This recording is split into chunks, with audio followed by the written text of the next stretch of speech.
Hey, Cassis Adobe's Pastor John here with a quick take. First of all, Happy New Year, Merry Christmas. We're in that season right now, and we're talking about new beginnings. And when we're talking about new beginnings, people always wondered, what's the beginning of Jesus? What's his childhood story? Where did he start? And so we're all familiar, most of us, with the story in Luke. That's what we just celebrated at Christmas, is Jesus being born in the manger, and then the shepherds coming, and Mary getting the good news and seeing her cousin, and all that traditional Christmas story. That's from Luke. And Matthew talks about Jesus's beginning, sort of in the way of looking at the Jewish scriptures, and so most of his story is about Joseph and how Joseph deals with the news.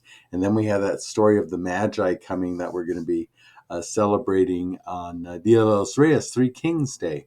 And then in Mark, Mark doesn't even bother with Jesus's childhood. For him, Jesus is born at the moment of baptism. The moment Jesus is baptized and begins his ministry, that's when Jesus is born. And so that is Mark's story. And this Sunday, we're going to be talking about John. John says, in the beginning, the Word was with God, and the Word was God. And so that Word is Jesus. It's the Word made flesh.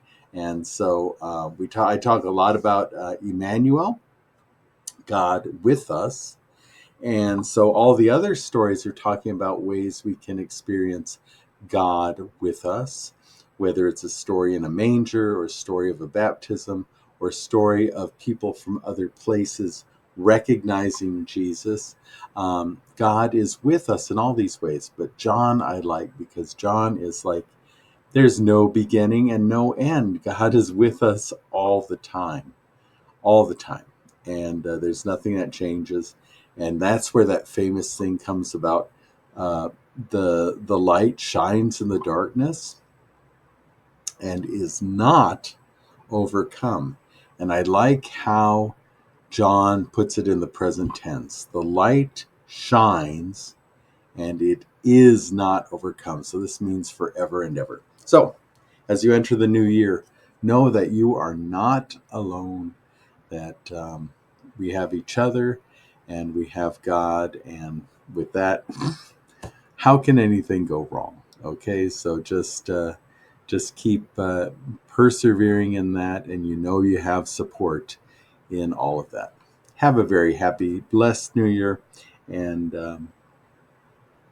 be safe, be well, be a blessing in 2025. Goodness, I can't even believe it's 2025. But peace.